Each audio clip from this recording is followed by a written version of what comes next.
Happy Tuesday, LinkedIn friends.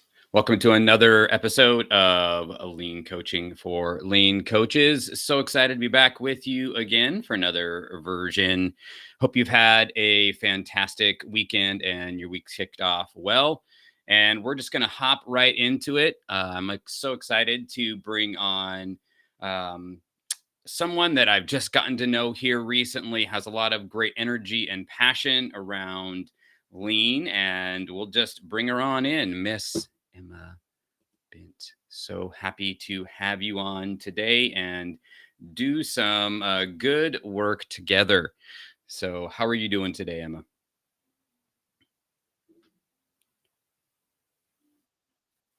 How are you? Can you hear me okay? No, no, all good, all good. Glad to have you here. So, for those that don't know you and what you're up to, of course, we're gonna want to have you connect and reach out and get to know Emma a lot more on LinkedIn. But tell the folks what you're up to these days. Yeah, sure. So thanks for having me, Sam. It's really nice to be here. I started my lean career probably over 10 years ago now. I started in operations and customer service, where I recognized that, there was probably something out there that I needed some help with, and stumbled across Lean Six Sigma and started to train and study in that. And as I trained and studied, I found that I loved it. It was really sitting well with me. Um, and I really started to focus on building up my expertise and practicing. Over the years, I kind of, got into different areas of continuous improvement. And then my last role was head of CI, a big electronics firm. And then I decided that I wanted to set up my own company. So I started a new company called High CI, which launched in late December last year. So I'm brand new to the world of entrepreneurship, but I'm ready to go. So yeah. Well, it's great. You're on a fantastic journey. This is the start of something really cool, and I can really relate to your journey in terms of just getting into continuous improvement over maybe the last 7, 8 years myself. So I can relate to kind of the timeline and a lot of that journey. So thank you for sharing. And of course, folks, get connected with Emma. You'll see her energy and her passion here in our conversation today, but please go ahead and make that happen right away. And again, thanks to everyone who's here for that. Well, looks like, we're bring you back on. Looks like we had a little bit of connectivity, but it's all good. Let's bring it back on. There we go. Okay. Coming back. We'll make it happen. We're all good. Okay. I think the signal is coming back. Looks like it. Maybe, possibly. If not, it's all good. We'll keep going. But one of the things that I appreciate about Emma that I've gotten to know her is that she's really open to learning and figuring out this journey. So I'm with you 100%, like I said, on that experience of you know the very beginning of the journey for me actually started about a year ago. Um, to about the same time you started. So pretty crazy there. I think the signal's coming back in. So maybe not. Maybe not. Well, we'll give her a minute or two to get the signal all squared away, and maybe we can just for there we go. I'm seeing a stronger signal now. So let's try that. Okay, I think we're better. I think we're good. Okay, I see you there. Are you good? I think Yes. we're good. Okay, awesome.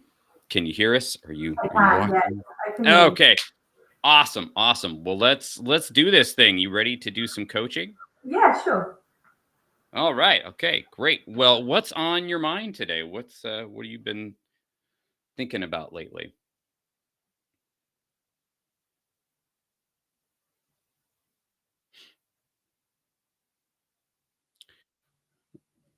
Maybe what we'll do maybe what we'll do is just have you go off camera and that'll give the bandwidth and we can just hear you. Let's maybe try that. We'll see if that works. Oh, perfect. Okay, we can hear you. You can? Okay, great. Yes. Perfect. Perfect. Okay. All good.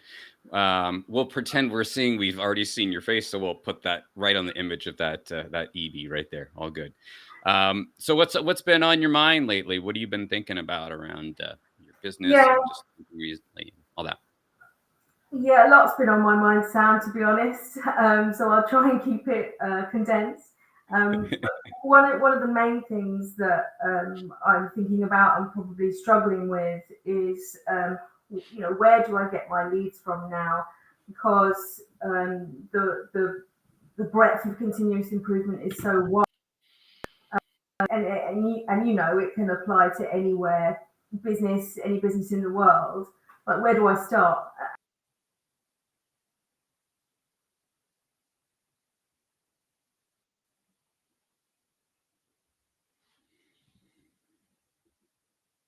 All right. Let's see. Think we're back. Oh, let's try it again. All right. All right. We just caught you saying where do you start? Oh, okay. So yeah, where do I start? Because it's a big wide world of continuous improvement out there, and how do I narrow it down and find the sectors that I can work with? But then I think secondary to that is how do I connect? Because there's so many different ways now. How do people want to be contacted and connected with? So those are the two things that I'm thinking about and I'm probably pondering on too much. Well, you and just about every other person who does consulting, let alone lean consulting, I think that that's a challenge that many of us are struggling with and are challenged with. So you are definitely not alone in that for sure. Um, Tell me more about what your kind of ideal picture is of your business and like what it looks like maybe in say um, a year or so. Um, yeah, what is your ideal picture of the things look like for you? Maybe say in a year or so with this. Yes, I lost you a little bit there. So I think what you asked me was, what does my ideal view look like if I forecast a year? It's a Yeah. really great question. um, I think I would have, a couple of good clients who have understood their need for continuous improvement and want to do more with me. Um, I think part of my service offering is starting small and, pulling in um, the compelling arguments to start with lean and then sort of work your way towards or outwards in the business. So I think ideally I'd want to start with a client and then be able to pull them enough so that the expertise. Yep. Bring you back. Bring Emma back on here. Just a second.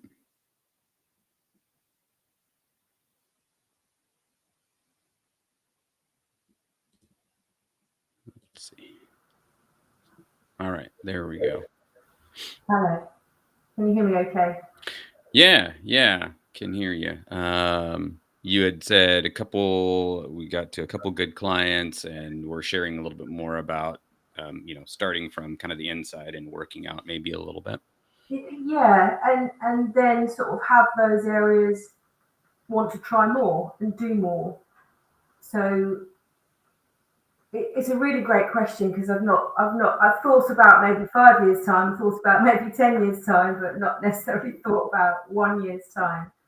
Um, but I suppose a steady stream of clients that I've been working with over the year and building up in different areas of their business. Do you have a picture of what? kind of like when you say a couple clients, can you say more about what that would look like?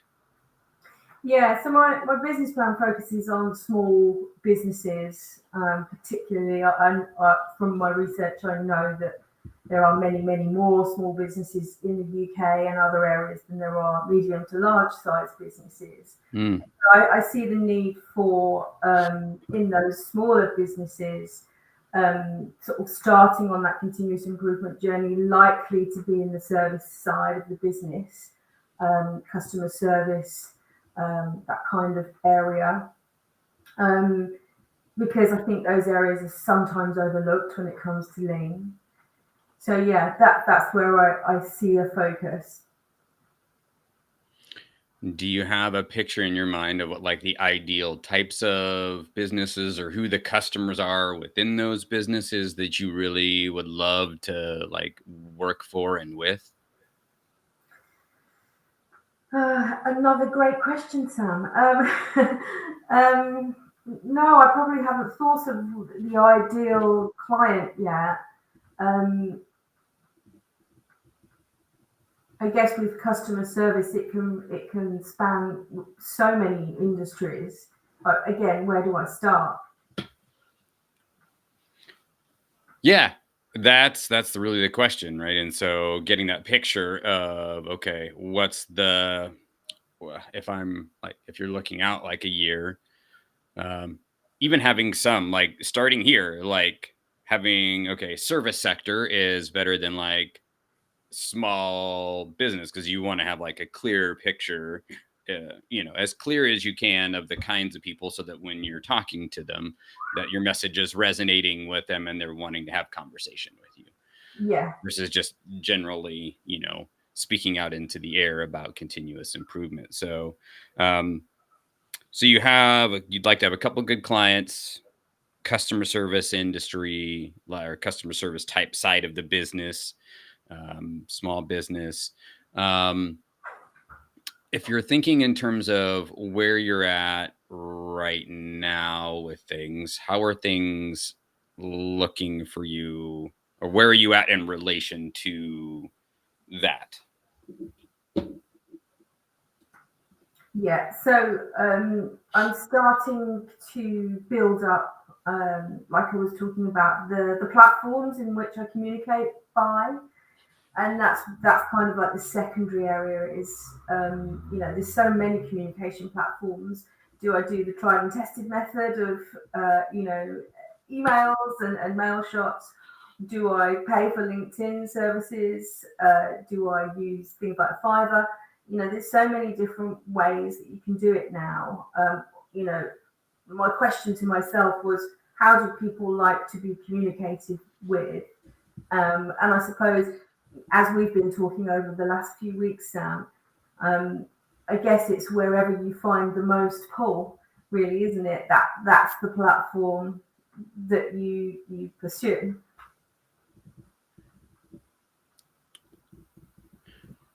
Right. So you're kind of I always like to like, okay, you're looking at your business, how you are ideally wanting it to be set up, like, or what you're thinking about in a year, right? In whatever area that you're focusing on, and then your area that you're kind of thinking about is more the customer acquisition side of things. Yes, yes, very much so. And so, how I do that is, got my research list of, you know, sector by sector of the different customer service areas. Um, and methodically working through that, I think, is probably the way I'm going to do it. But also then using my connections that I have made in the past as well. Yeah, I was going to ask, what's your process now, right? We have like, okay, this is we can use our terms like here's the ideal state or target state or whatever, and then like here's the current state. So how are things in terms of your process right now? What does it look like, just generally speaking, um, for your customer? Another great question. I think if I'm breaking it down into, who's in my network, who do I know that might need that type of service, and then pretty much going into that cold area where you don't know who you're contacting and you're offering your services to them. So probably not much of a process, to be honest, Sam. Okay. That's hard for me to admit, being a lean professional. Well, let's be honest. I mean, we preach this stuff, and this is one thing that I find for a lot of practitioners like you and me. And this is like we talk about process. We know, hey, we do these steps, we're going to get this outcome, right? But when it comes to our business, it can be a challenge, right? Because we're kind of so busy thinking about applying it to others. So I totally get that. Totally get it, and it's okay, honestly, because if most lean professionals were honest, like do we apply this to ourselves in our Yeah. business? So it's nothing to be like, oh God, but it is like, oh yes, okay, I'm not applying that to myself. So I totally get that. Maybe say a little bit, if you could say a little bit more about, you know, just the process that you have, anything else around the process that you're using right now that comes to mind about how you're operating with, you know, the customers, bringing in customers, or that process. So, like I was saying, I'm still really new. I'm still kind of like seeing if the business plan that I put together has got weight behind it in terms of that marketing strategy. Um, at the moment, I'm starting with connections that I already know, Okay. and understanding, if they need further support. But then I had an idea about, well, I'm a customer of lots of different businesses as well. For instance, mobile phones, insurance, all of that kind of stuff. And, I often struggle on the phone with those types of customer service Yeah. areas. And therefore, see, well, that could be, an inroad for me as well. So that was an idea that I had. Yep. Yep. Well, there's lots of opportunity, which is the great thing in our world. As you said, everybody can use improvement work, right? Can use someone to come in and support them in making things better in their work. So, um, what are you seeing? Like, so you've kind of identified how you like things to work.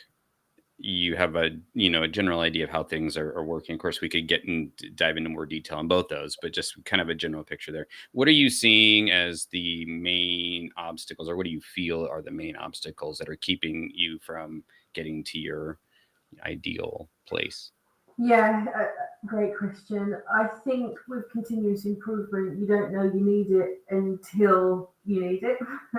And so if you're selling services on that basis, you can kind of come across as a little insulting if Hmm. pitched it in the right way, because it could, if I switch myself around into the customer shoes and someone calls me up and says, hey, you should try continuous improvement. And they go, well, no, we're fine, thanks very much.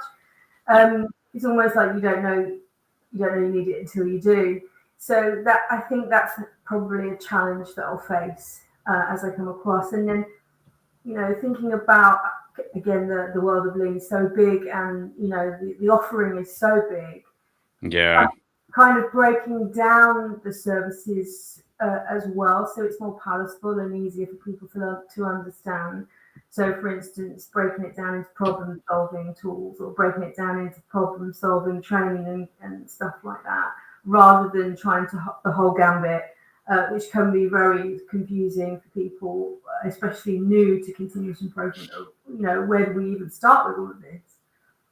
So, I mean, I've got a website being built at the moment. It's broken down into four sections. Four sections are, discovery and support and diagnostic. Then you've got bespoke problem solving and process management, and then some coaching in there, and then also bespoke solutions as well. So, I wish my website was ready, but it's not ready yet, and that would probably help me a lot. So you said the whole, your customers can maybe feel like you use the word insulting, like, hey, you need this, but you don't know you need it until you kind of do that idea. What else are obstacles that you feel like you're facing in reaching, where you want to get to with this? Um, I think there's a lot of talented people out there that do the same thing. And then it's how do you differentiate yourself in the marketplace from all of those other professionals who all have a slightly different angle on how they approach lean and continuous improvement. And so then do I do the same or do I do something different? Right. What do you feel like? What's your sense of what your biggest obstacle is? Like you've listed a couple. What else, or of those, like what's the biggest one you feel like, okay, this is the biggest thing that's keeping me from getting to where I need to get to or want to get to? I think that's a personal thing within me rather than necessarily the customers. I think there's a big knot inside my stomach at the moment, and it's not going away. And I think it's because I'm really new to all of this, and nothing has started for me just yet, and I'm nervous. I'm nervous that it's not going to happen. I think Mm, that's me being very open and honest with you guys on this call. mm, I'm really nervous that this isn't going to work for me. But I must remember that I'm only a couple of weeks in. yeah, yeah, yeah. Well, I think it's anybody who does entrepreneurship or like they go out on their own and they don't have that paycheck. I think that um, the vast majority of people would raise their hands and say, "Yep, I feel that." I mean, I've been doing it for over a year. Is truly a short period of time, and that's definitely a challenge for sure, right? Like is the bottom gonna come out of this? Are people gonna see through me and like see that I don't have all the answers? So Mhm. those things are all normal pieces. Where do you feel like your biggest in kata terms we use this term threshold of knowledge, but where do you feel like your biggest I don't know is um around this? That's like if we're thinking about going from here, right? Knowing you have a place you want to be, here's where I'm at, here's some of the challenges. Where we can kind of start from to get an action is like, okay, what is it that I don't know that I need to learn um, to move me forward? So, what would you say is like that space of I don't know, and I need to learn this to move forward? Uh, so we started the call talking about lead generation. I guess that's where I've got to start because that's the conversion rate I need to think about, isn't it? So I don't know where my leads are going to come from yet. And that's where we started the call. Is that where on earth do I start to kind of feel like I've gone full circle in my head with that? So the question then begs, okay, I don't know where my leads are coming from, which is, I think, again, a question. We're like, hey, we all deal with like, where are the people, where are my customers coming from? Yeah. So what do you feel like is one thing, like, and again, it can be we want these actions to be something that you'll go out and you would actually do, not something of like, well, I'm Yeah. gonna run this, 90-day campaign. Okay, let's right. We want to pull it back, right, to something that you could go out and maybe do today or soon, that gets you moving forward. So, what's one thing you could do to help you learn where your leads are going to come from? So I don't know if you know about this Fiverr. It's like a freelance selling or buying Mhm. Yeah, website. absolutely. Mhm. So I've set myself up on Fiverr. I'm going to put some gigs on there, and then the analytics that come back from there I can use to see if that's starting to create some interest or not starting to pull in that direction. And I guess I want to be really methodical with it because if I scattergun my approach, I'm not going to get there. So Yeah. I want to break it down just like I would ask one of my clients to do or customers to do is, clean Yeah. it up, it down into manageable chunks, probably sector by sector. So that what I think I'm going to do and get that all set up, and then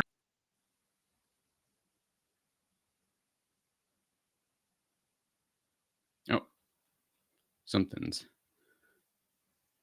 breaking up. Oh, come back here. All right. Hopping back on. Here we go. All right. We had you with talking about Fiverr and breaking things down like sector by sector. And it looks like the audio isn't coming through from. Oh,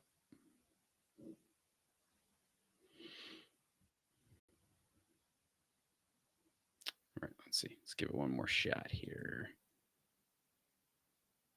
Okay. How are you doing there, Emma? There we hi, go. yeah, Yep. hi. So yeah, I think we're going to use Fiverr as the baseline, almost like as the test bed. Okay. Okay. Uh, See with the analytics that come back from there, having broken down services in the gigs in there, and then focus on going back to the business plan and just methodically going through sector by sector. And I'm just going to try good old fashioned emailing to begin with, and see what comes back from that. Well, Pareto law should tell me what should come back from that, but um, yeah, and just have a methodical plan to work through. Otherwise, if I scattergun it, I know that it's not going to work for me, and I'm going to get more and more frustrated. So with your with the Fiverr, just kind of taking that, what's the specific thing that you're gonna do? Um, and what do you expect to learn from it? So, do you mean what am I going to do on Fiverr? Yeah, yeah. Like if we're watching you do the action that you're talking about, just like what sorts of things are you gonna be doing in particular? Okay, so I'm going to be maximizing the Fiverr platform as much as possible because it's got tips and tricks how to maximize those, um, you know, clicks or impressions, they call it, and then analyzing the data coming back from that. Cool. Okay. And what do you expect to learn from doing that? I expect to learn the appetite, I think, for the services that I intend to offer, and if it does, spur anyone on, because if it doesn't, then I need to diversify. Fiverr is a pretty worldwide application, right? Yep. So it's got to reach, however many thousands of people. If that's not happening, something's wrong. So then I've got to really think about, okay, I need to diversify and try something else, do something different. Yep. How do you feel about that? How does that what do you expect to feel doing this? Yeah, a little bit jolty, a little bit like I'm on a bit of a roller coaster, being flung around a little bit. Uh, but I knew that. I think I knew that from the very start that it might feel a little bit roller coastery, and Mhm. Yep. um, and that I had a good background, a good support network, good all of that to really sort of help me through that. But then also, I also knew going into business that when you start with something, it doesn't always end up the way that you intended it to. Yep. You probably have experience of that as well. And so I'm all right with it. And I know that Ling is so diverse, you can probably play around with what you can and find what you're really good at. Yeah, it's we talk about experimentation, ideas, innovation, trying things, and it doesn't just apply to people that we're supporting, people that you're going to support, but applies to how we approach our business in all the different areas, marketing, sales, our actual offerings. and even our own work with ourselves. So it's definitely um, a roller coaster, but one that's worth it for sure. What Want to make sure we're honoring our time here and wrapping up, but what do you feel was the most valuable part of this conversation today? Just to get me thinking a bit, Sam, because I need to focus now. It's this is very distracting. Not this, not this call, but the everything that's being offered. You know, for me as a company owner, people want to sell me stuff all the time, and I'm like, no, I don't. No, focus on what you need to do. Mm, I think it's the questioning, the funneled questions to help me actually really think about what have I now got to do. and how are you feeling about that? I'm feeling good. I mean, I feel like why am I not putting my own practices into practice? Um, and having this conversation has just helped me one understand that I'm not alone. That I can do this. That there will be other people out there that have been in my position. And if you just focus on one thing, flog it, Yeah. and then move on if it's not working. Well, y'all, you can tell that we've got a great lean practitioner who's a part of our community, who's practicing what she preaches and really been honest and open and vulnerable about the challenges. So we all appreciate that and allowing us to kind of get a peek into how you're processing and we're a community here. We're not fighting each other. There's more than enough work out there and people that need help. Yeah, There's 7 billion people out there with challenges in the world. So, and and millions of companies that can use what we offer and support. So, you're not alone. So thank you for being a part. And of course, for those that have joined us today or watching on replay, please connect with Emma, get engaged with all that she's doing out there, reach out to her. And of course, we're here every Tuesday and Thursday. So if you enjoyed this and are like, man, I'd like to be in and get that kind of support, please reach out, shoot me a DM, and I'd be happy to have you come on in and experience this. Of course, we'll be back on Thursday, and on Thursday at the same time, we're going to be talking about marketing and the voice of the customer. And so I'm going to give you 3 ways that I've been able to dive in and find the voice of the customer, and maybe even a bonus way too. So join us on Thursday. Once again, Emma, thanks for hopping in here today. Appreciate again your vulnerability and openness. Um, thanks. and Thank you very much. Absolutely. Thank you all. Have a fantastic day, and we'll talk again very soon. Be well.